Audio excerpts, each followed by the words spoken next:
Hello students, welcome back. आज हम 11th class का हमारा केमिस्ट्री का चैप्टर है रेडॉक्स रिएक्शन और इसमें एक बहुत ही इंपॉर्टेंट टॉपिक स्टडी करेंगे, वो है बैलेंसिंग ऑफ रेडॉक्स रिएक्शन। तो स्टूडेंट्स, हम लोग जैसे पढ़ चुके हैं कि रेडॉक्स रिएक्शन होते क्या हैं, ऐसे रिएक्शन जिसमें ऑक्सीडेशन और रिडक्शन दोनों ही चलती हैं। अब ये बहुत इंपॉर्टेंट हो जाता है कि कोई भी रेडॉक्स रिएक्शन जो लिखा जाए उसे बैलेंस करना बहुत ज़रूरी है, और इनको बैलेंस करने के लिए हमारे पास दो मेथड्स हैं, हम दोनों ही डिस्कस करेंगे। तो पहला जो मेथड यहाँ पे हमारे पास होता है वो हमारे पास है ऑक्सीडेशन नंबर मेथड। तो आप यहाँ पे स्क्रीन पे देख पाते हैं, देखिए क्या है। In redox process there are commonly two techniques for balancing redox reaction और equations, the oxidation number method and the half reaction method. तो दो तरह के मेथड हम लोग यूज़ करते हैं रेडॉक्स रिएक्शन को बैलेंस करने के लिए। पहला हमारे पास है ऑक्सीडेशन नंबर मेथड, जहाँ पे हम लोग ऑक्सीडेशन नंबर असाइन करते हैं, उसका इलेक्ट्रॉन्स की संख्या को बैलेंस करते हैं। वो स्टेप्स हम लोग आगे देखेंगे स्टूडेंट्स। और सेकंड जो मेथड है that is half reaction method. इसमें हम क्या करते हैं कि जो रेडॉक्स रिएक्शन है उसको हम स्प्लिट कर देते हैं ऑक्सीडेशन में और रिडक्शन में अलग अलग। तो बेसिकली अगर हम लोग बात करें तो यहाँ पे हमारे पास बैलेंसिंग के लिए आप देख पा रहे हैं, ये देखिए दो मेथड्स हैं। First technique is based on oxidation number method of reducing and oxidising agents. तो सबसे पहले टेक्निक में हम लोग क्या करते हैं, ऑक्सीडेशन नंबर मेथड है, ये देखिए यहाँ पे हम ऑक्सीडेशन नंबर को कंसिडर करते हैं। और सेकंड जो मेथड है that is based on splitting the redox reaction into two half reactions. हम क्या करते हैं, यहाँ पे जो रेडॉक्स रिएक्शन है उसको दो हाफ रिएक्शन में बांट देते हैं। One is called the oxidation half reaction and second is called the reduction half reaction. तो let us begin with this first method of balancing the redox reaction, this is oxidation number method. तो straightforward हमारे पास students यहाँ पे देखिए दो categories हमारे पास आती हैं।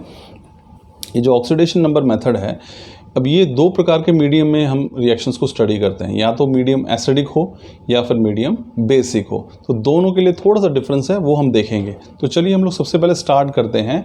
हमारा जो पहला है that is balancing of redox reaction in acidic medium. ये एसिडिक मीडियम हम लोग स्टडी करेंगे और इसके लिए हमारे पास स्टेप्स जो हैं वो कौन कौन से हैं। तो देखिए सबसे पहला स्टेप देखिए इसमें क्या है, फिर हम एग्जाम्पल भी देखेंगे स्टूडेंट्स। पहला है assign the oxidation number to all the elements in the reaction to identify atoms that change oxidation number during the reaction। तो आपके सामने एक इक्वेशन लिखी मिलेगी आप लोगों को और आपको लिखा जाएगा कि ये एसिडिक मीडियम में है और आप इसे बैलेंस कीजिए। तो सबसे पहला काम, जो सबसे पहला स्टेप आप लोगों को फॉलो करना है वो ये कि आपको हर एलिमेंट जो लिखा हुआ है उसके ऊपर उसके ऑक्सीडेशन नंबर लिख देने हैं। ठीक है जी। अब स्टेप सेकंड में अब आपने सभी के ऑक्सीडेशन नंबर लिख दिए, रूल्स को हमने रूल्स पे चर्चा की है, रूल्स के अकॉर्डिंग आप सभी के ऑक्सीडेशन नंबर लिख देंगे उनके ऊपर। सेकंड स्टेप में आप करेंगे you have identify the element atoms which undergo oxidation और रिडक्शन। अब आपने क्या किया, सभी के ऑक्सीडेशन नंबर लिख दिए। सेकंड स्टेप जो आपका होगा वो ये देखना होगा कि इनमें से कौन कौन से एलिमेंट्स हैं जिनकी ऑक्सीडेशन हो रही है, कौन कौन से एलिमेंट्स हैं जिनकी रिडक्शन हो रही है। तो इसको पहचानना बड़ा आसान है स्टूडेंट्स। अगर सपोज कीजिए किसी का ऑक्सीडेशन नंबर इंक्रीज हो रहा है, so increase in oxidation number is oxidation, तो इसका मतलब उसकी ऑक्सीडेशन हो रही है। और किसी स्पीशीज़ का अगर ऑक्सीडेशन नंबर डिक्रीज हो रहा है तो वो दैट इज़ कॉल्ड रिडक्शन। तो आपको देखते ही पहचान में आ जाएगा। अगर कहीं पे जिंक है और वो Zn2 पॉजिटिव बना रहा है प्रोडक्ट में, तो जिंक का ऑक्सीडेशन नंबर 0 है और यहाँ पे कितना हो गया, +2 हो गया। So there is increase in oxidation number, मतलब ये ऑक्सीडेशन है।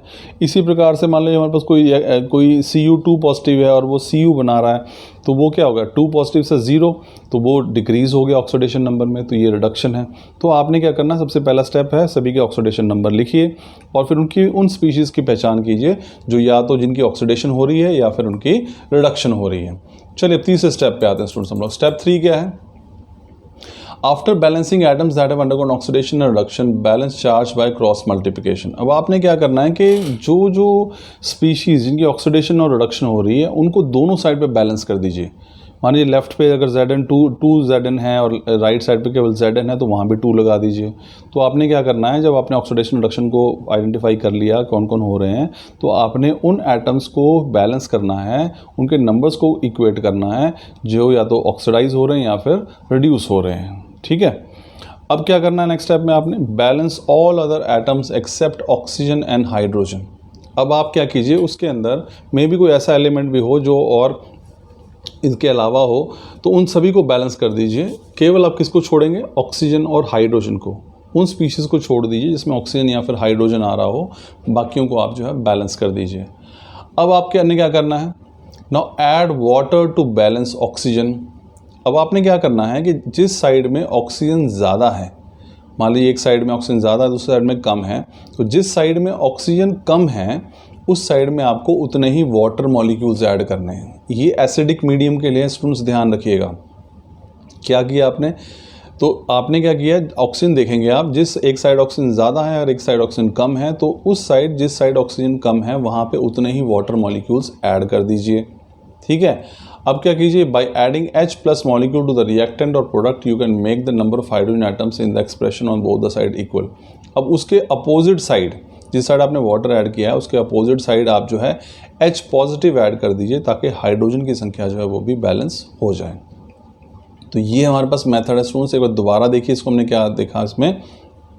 सबसे पहले आपने क्या करना है, आपके सामने एक इक्वेशन होगी। हम देखिए कौन सा टॉपिक पढ़ रहे हैं, हम पढ़ रहे हैं balance the redox reaction in acidic medium by oxidation number method. तो यहाँ पे ऑक्सीडेशन नंबर मेथड करेंगे और मीडियम कौन सा हमारे पास है, एसिडिक मीडियम है। तो इसमें हम सबसे पहले क्या करना है, आपने जो इक्वेशन आपको दी होगी आपने उसको उन सभी के ऊपर जो है ऑक्सीडेशन नंबर उनके स्पीशीज़ के लिखने हैं।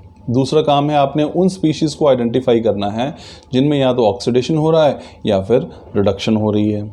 ठीक है, अब आपने क्या करना है कि बाकी एलिमेंट्स, ऑक्सीजन को और हाइड्रोजन को छोड़कर बाकी सभी एलिमेंट्स, जो एलिमेंट्स ऑक्सीडाइज या रिड्यूस हो रहे हैं उनकी संख्या दोनों साइड पे बराबर कर लीजिए। तीसरा, इसके अलावा यदि कोई और एलिमेंट है तो उसकी संख्या भी आप बैलेंस कर दीजिए, केवल ऑक्सीजन और हाइड्रोजन को छोड़ दीजिए। अब जिस साइड ऑक्सीजन ज़्यादा है उसके अपोजिट साइड, यानी कि जिस साइड ऑक्सीजन कम है उस साइड उतने ही वाटर मॉलिक्यूल्स ऐड कर दीजिए।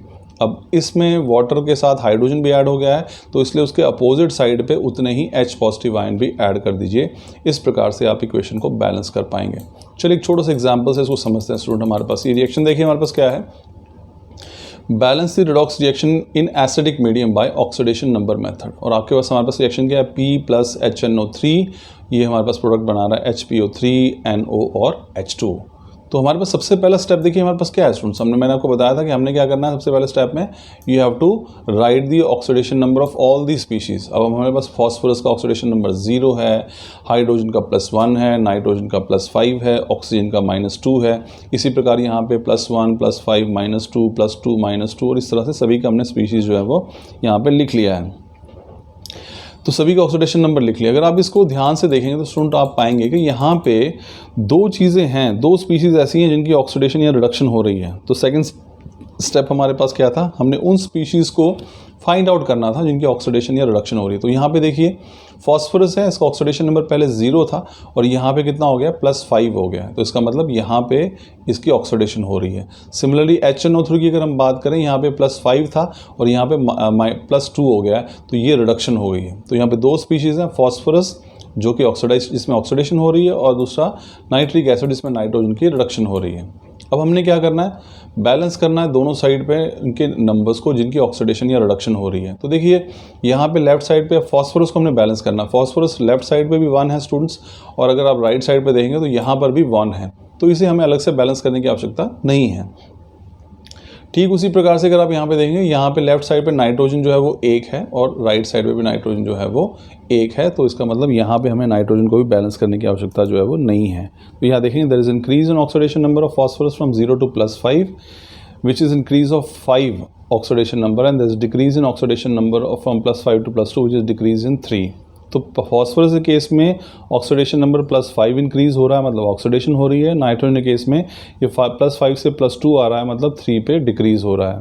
तो अब हम क्या करेंगे यहाँ पे, अब देखिए हमने जो है 5 और 3 की बात कर रहे हैं, तो दोनों को हम बैलेंस करेंगे यहाँ पे।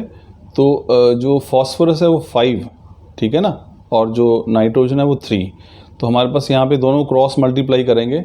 जो हमारे पास फॉस्फोरस के लिए था वो नाइट्रोजन के लिए मल्टीप्लाई करेंगे, जो नाइट्रोजन के लिए था वो फॉस्फोरस के लिए।